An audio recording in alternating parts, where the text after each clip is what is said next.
Friends, Nobel English classes में एक बार फिर से आपका स्वागत है। आज की क्लास में हम लोग समझेंगे फ्यूचर परफेक्ट में कैसे हम एक्टिव से पैसिव और पैसिव से एक्टिव बनाते हैं।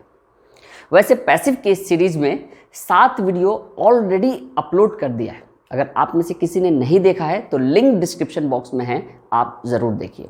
ठीक है, वैसे तो ये एक लास्ट वीडियो है पैसिव का, लेकिन इसके बाद आप इंपेरेटिव सेंटेंस के या मॉडल ऑक्सिलरी वर्ब के भी सेंटेंसेस मैं पैसिव में बनाने की कोशिश करूंगा। अगर आपने इस चैनल को अभी तक सब्सक्राइब नहीं किया है तो आप आज ही कर लीजिए, ताकि आने वाली इस तरह की सारी इंपॉर्टेंट वीडियो आपको टाइम पे मिल जाया करे। तो चलिए स्टार्ट करते हैं बगैर किसी देरी के। आज हम लोग फ्यूचर परफेक्ट पढ़ रहे हैं। फ्यूचर परफेक्ट टेंस में विल हैव और वर्ब की थर्ड फॉर्म का इस्तेमाल किया जाता है, जबकि पैसिव में विल हैव के साथ बीन लगेगा, बीन, BEEN, बीन, और उसके बाद थर्ड फॉर्म का इस्तेमाल होगा। थर्ड फॉर्म का इस्तेमाल दोनों में ही किया जाता है, तो आसानी है। सिर्फ और सिर्फ हमें हेल्पिंग वर्ब याद रखना है, यहाँ पे विल हैव और यहाँ पे विल हैव बीन। बस ये याद अगर रहेगा तो फ्यूचर परफेक्ट में कभी कोई गलती नहीं होगी। चलिए एक पहला सेंटेंस, सिंपल सेंटेंस लेने की कोशिश करते हैं, बहुत ही आसान sentence. She will have cooked food. बहुत ही आसान है, she will have cooked food. इसमें विल हैव ये एक्टिव का है, हेल्पिंग वर्ब, और कुक्ड यानी वर्ब की थर्ड फॉर्म ये इसमें लगता है, तो हम समझ जाएंगे कि ये फ्यूचर परफेक्ट एक्टिव है। अगर यहाँ विल हैव बीन अगर होगा और थर्ड फॉर्म होगा तो ये हेल्पिंग वर्ब और मेन वर्ब से ही हम समझ जाएंगे कि ये एक्टिव है या पैसिव है। ठीक है, तो यहाँ इससे ये पता चला कि ये एक्टिव सेंटेंस है। तो एक्टिव सेंटेंस है तो पैसिव में ले जाने के लिए हम क्या करते हैं, सब्जेक्ट को ऑब्जेक्ट बना देते हैं और ऑब्जेक्ट को सब्जेक्ट बना देते हैं। ठीक है, ये काम हम करते हैं। अगर ये काम अगर हमने अच्छे से कर लिया तो मुझे नहीं लगता है कोई गलती होगी। ठीक है, ऑब्जेक्ट को सब्जेक्ट बना दिया और सब्जेक्ट को ऑब्जेक्ट बना दिया। फूड इधर आएगा तो क्या हो जाएगा, फूड ही रहेगा। इसको कैपिटल में लिख लेते हैं। फूड विल हैव बीन, ये याद रखना है, विल हैव बीन। कुक यहां पे भी थर्ड फॉर्म है और यहां पे भी आएगा तो थर्ड फॉर्म ही होगा, कुक्ड। ठीक है, थर्ड फॉर्म। शी लास्ट में जाएगा तो क्या होगा, बाय हर। अब इसमें कोई टाइम दिया रहेगा या कोई भी अदर वर्ड्स होगा तो यहाँ पे भी हम वैसे ही लिख देंगे, जैसे she will have cooked food by 10 o'clock या 10 AM, तो यहाँ पे भी लिख देंगे बाय 10 AM। इसकी हिंदी क्या होगी कि वो खाना बना चुकी होगी। कब तक, 10 बजे तक वो खाना बना चुकी होगी। और यहाँ पे क्या है, खाना बन चुका होगा, खाना बन चुका होगा उसके द्वारा 10 बजे तक। तो अब जब हम स्पोकन इंग्लिश में हम बोलते हैं तो नॉर्मली हम इसको नहीं बोलते, क्योंकि हमारा फोकस सब्जेक्ट पे होता है। तो खाना बन चुका होगा, 10 बजे तक खाना बन चुका होगा, किसके द्वारा बन चुका होगा, ये हम पैसिव में नहीं बोलते। जब हमें इस पे फोकस करना होता है तो हम एक्टिव बोलते हैं, सिंपल सी बात है। तो she will have cooked food by 10 AM। ठीक है, तो ये इसका स्ट्रक्चर है। इसी तरीके से हम सब्जेक्ट और ऑब्जेक्ट को हम सजाते हैं, और हेल्पिंग वर्ब अगर याद रहेगा तो कोई गलती नहीं होगी। अच्छा, ये तो समझ में आ गया। अब ये देखिए नेगेटिव कैसे बनेगा। अब नेगेटिव कैसे बनेगा, यहाँ पे नॉट आएगा।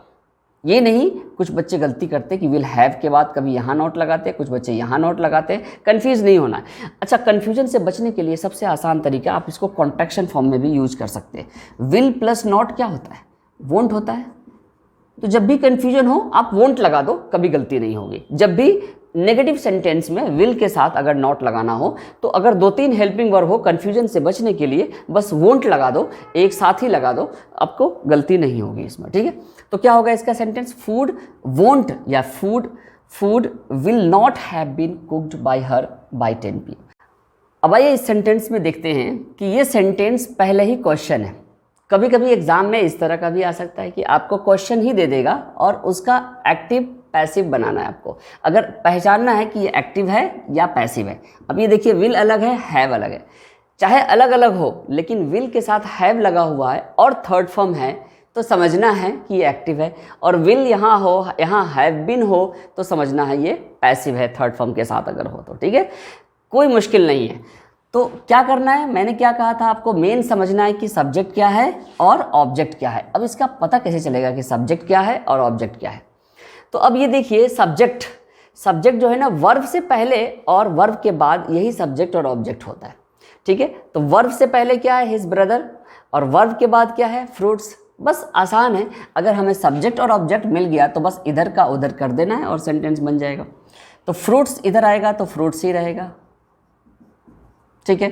हिज ब्रदर, अच्छा हिज ब्रदर में कभी कभी बच्चे कंफ्यूज होते हैं, ये सोचते हैं हिज ब्रदर है तो हिज को यहाँ पे कभी हिम लिख देंगे, कभी ही लिख देंगे, कभी कुछ भी लिख देते हैं, कंफ्यूज हो जाते हैं बच्चे कि यहाँ पे हिज ब्रदर, फिर ब्रदर को हिज से कभी कभी बच्चे अलग कर देते हैं। अलग करने की ज़रूरत नहीं है, बात सिंपल सी बात है, किसके बारे में बात हो रही है।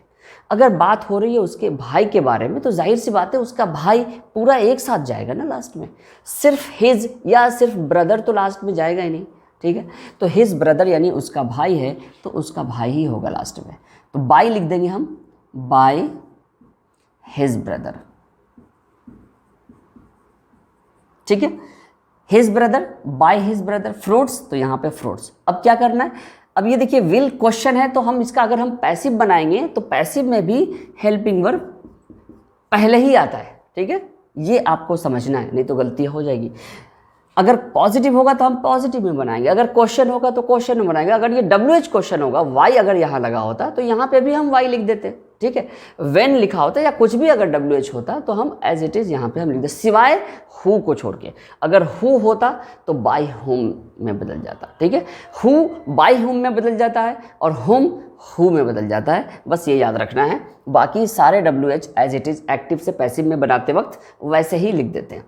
तो विल है तो विल ही आएगा। क्वेश्चन है, ये सिर्फ यस नो क्वेश्चन है, तो will fruits have been brought. ये ब्रिंग की थर्ड फॉर्म है, ब्रिंग का मतलब लेके आना, तो यहाँ पे पैसिव में भी ब्रॉट ही आएगा क्योंकि थर्ड फॉर्म यहाँ पे भी चाहिए और यहाँ पे भी थर्ड फॉर्म होता ही है, दोनों में थर्ड फॉर्म का ही इस्तेमाल होता है। मैंने यहाँ लिख रखा है पहले ही आपको समझाने के लिए।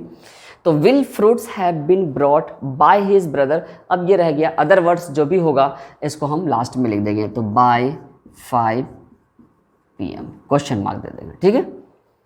एक और सेंटेंस कर लेते हैं ताकि आपको अच्छे से समझ में आ जाएगा। फिर भी अगर कुछ कसर बाकी रह गए तो आप कमेंट बॉक्स में आप ज़रूर लिखिए, मैं जवाब देने की पूरी कोशिश करूँगा, ठीक है। अब इस सेंटेंस को समझिए।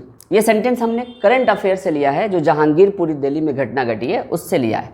तो police will have control the situation in Jahangirpuri Delhi. Jahangirpuri Delhi में जो सिचुएशन है उसको पुलिस कंट्रोल कर चुकी होगी after certain point of time तक, ठीक है। अब ये क्या है समझना है आपको, ये सब्जेक्ट है, लेकिन कभी कभी इस तरह के सिचुएशन को हम पैसिव में डायरेक्ट भी बोलते हैं। स्पोकन इंग्लिश में हम ये भी बोलते हैं, the situation will have been controlled in Jahangirpuri by tomorrow, ठीक है। लेकिन क्योंकि ये तो एक्टिव से पैसिव बनाने के लिए एग्जाम में आया है तो हम अपने हिसाब से हम नहीं हटा सकते किसी चीज़ को। पुलिस है तो बाय द पुलिस रहेगा ही रहे, चाहे हमें बोल चाल की भाषा में हमें हटाने की ज़रूरत पड़े तो हम हटा सकते हैं, लेकिन एग्ज़ाम में नहीं हटाएंगे। एग्ज़ाम में ये एज इट इज़ रहेगा यहाँ पे बाय पुलिस, ठीक है। हमें लिखना ही पड़ेगा वरना गलत हो जाएगा। और जो ऑब्जेक्ट है वो बन जाएगा क्या, सब्जेक्ट। द सिचुएशन, ये जो सब्जेक्ट था वो ऑब्जेक्ट बन गया यहाँ पे आके, और जो ऑब्जेक्ट है यहाँ पे आके सब्जेक्ट बन गया, वैसे ही जैसे मैंने पिछले सेंटेंस में आपको बताया था। द सिचुएशन विल हैव, अब यहाँ पे देखिए क्या लिखा हुआ, विल हैव यानी कि ये एक्टिव है, पैसिव में आएगा तो क्या होगा, विल हैव बीन आ जाएगा, तो लिख देंगे यहाँ पे विल हैव बीन। वर्ब क्या है, मेन वर्ब, मेन वर्ब यही है हमारा थर्ड फॉर्म। थर्ड फॉर्म इसका मतलब है कि पैसिव में भी थर्ड फॉर्म ही लगता है, एक्टिव में भी थर्ड फॉर्म ही लगता है, तो कोई चेंजेस तो होगा नहीं। यहाँ पे भी हम थर्ड फॉर्म लिख देंगे, कंट्रोल्ड। कंट्रोल्ड क्या हो जाएगा sentence, the situation will have been controlled by police in Jahangirpuri Delhi, in Jahangirpuri Delhi. अच्छा, मैं उम्मीद करता हूं कि आपको एक्टिव से पैसिव और पैसिव से एक्टिव समझ में आ गया होगा, लेकिन फिर भी मैं चाहता हूं कि आपको करके दिखाऊं ताकि आप ये नहीं बोलोगे कि अरे आपने एक्टिव से पैसिव तो करके बताया लेकिन पैसिव से एक्टिव कहाँ बताया। तो चलिए ये लीजिए, ऑब्जेक्ट को सब्जेक्ट बना देंगे और सब्जेक्ट को ऑब्जेक्ट बना देंगे, बाकी हेल्पिंग वर्ब यहाँ पे विल हैव बीन है और यहाँ पे विल हैव लगा देंगे तो पहले वाले जैसे सेंटेंस हो जाएगा। मैं लिख के दिखा देता हूँ आपको। बाय द पुलिस है तो यहाँ पे पुलिस आएगा, यहाँ पे बाय द पुलिस तो यहाँ पे बाय नहीं लिखेंगे, सिर्फ पुलिस ही लिखेंगे, पुलिस, ठीक है। द सिचुएशन है तो यहाँ पे बाय द सिचुएशन नहीं लिखना, बस यही एक है जो हम एक्टिव से पैसिव में करते हैं, और लेकिन पैसिव से एक्टिव में हम ये काम नहीं करते। यहाँ पे पुलिस आ जाएगा क्योंकि पुलिस क्या है, एक काम करने वाला है, ये डूअर है, तो इसलिए हम बाय नहीं लिखेंगे। यहाँ पे पुलिस क्या है, विल हैव बीन, यहाँ पे समझना है कि ये पैसिव है क्योंकि विल हैव बीन के साथ थर्ड फॉर्म लगा हुआ है। तो जब ये पैसिव है और अगर हम इसे एक्टिव में बनाएंगे तो क्या हो जाएगा, विल हैव हो जाएगा। तो police will have, control third form है, यहाँ पे भी आने के बाद कंट्रोल्ड ही हो जाएगा, ठीक है। पुलिस विल हैव कंट्रोल्ड क्या, द सिचुएशन। सिचुएशन ऑब्जेक्ट आ गया, ये जो सब्जेक्ट था वो यहाँ पे आके ऑब्जेक्ट बन गया। The police will have control the situation in Jahangirpuri Delhi, ये एज इट इज नोट कर देंगे।